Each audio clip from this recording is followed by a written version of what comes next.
My name is Teo Drake. I actually grew up in Connecticut near New Haven. And I think the story basically is sort of this intersection, or this way of looking at my struggle around gender identity and the way in which that level of sort of struggle and shame impacted my risk for HIV and my ultimate testing HIV positive. You know, and I had kind of found my place in this butch dyke world because, you know, I looked at myself and looked at them, and they looked at me, and we all looked alike. So they were like, "Well, you're just a butch dyke," you know. And I was like, "Okay," you know, because I didn't know anything else. And so I'm grateful because it was a place that I could stay safe for as long as I could. Like I could at least have my gender expression be relatively close to what I could have chosen it to be.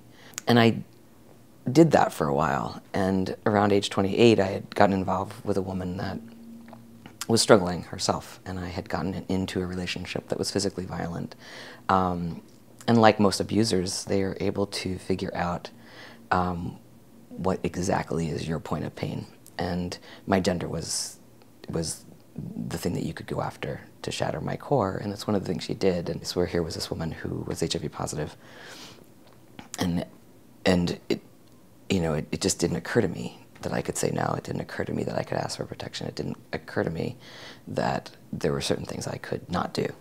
But at the same time, like, I couldn't envision a future, so it didn't matter, you know. And I ended up having these symptoms all of a sudden in 1995, where I had all these childhood diseases. I had hand, foot, and mouth disease. I had strep throat. I had all of these things. I can't even remember them at this point. But they happened all within 30 days or so of each other, you know, and I'm like, you know, and I knew. I was smart enough to know what the symptoms of seroconversion were. And so I went to the public health department and said, you know, like, I need to get tested. And they were like, you know, it doesn't happen. Like, you're not at risk. You know, you're not one of those people that are at risk. And I went home, and I went back, you know, and I'm like, this isn't okay. And finally, I refused to leave until I got tested. I'm like, someone's drawing my blood today, and it's going to be you or it's going to be me, but I need to be tested. And I got tested. They, you know, they drew my blood, and so I came back in another week, and I got called into an office, and I knew that there was something that just didn't feel right. And in front of me was this doctor that I had never met. It wasn't the nurse that had done the intake and drawn my blood before,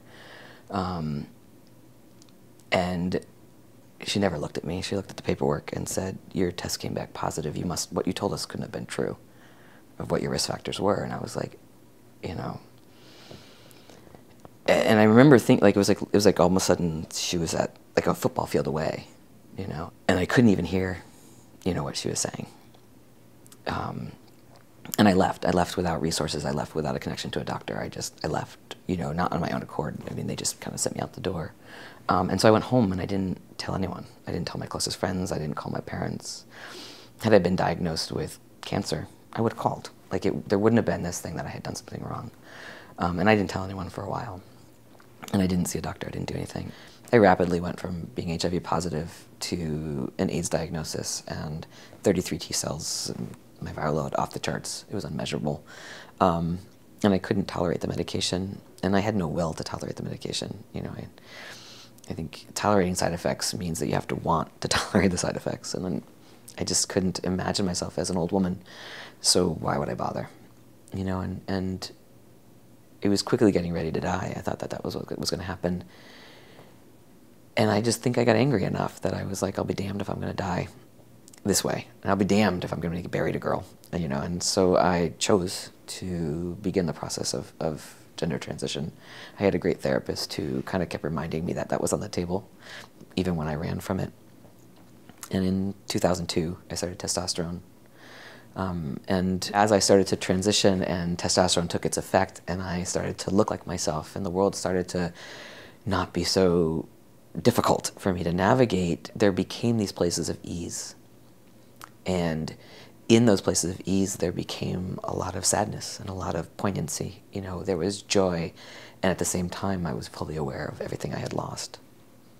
And I was able to, I think, figure some way to live with that both and, you know, in the same way that my experience of living with AIDS has been that I get to figure out how to have a future and understand that I may not live to see it. Like I'm not one of those people living with HIV who's like, I'm gonna be fine. Like I'm gonna survive this.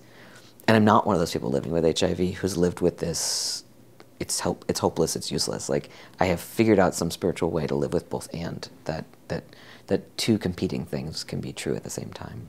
And that was true, I think, with my gender experience of sort of walking out the door and being like, now finally I get to be me.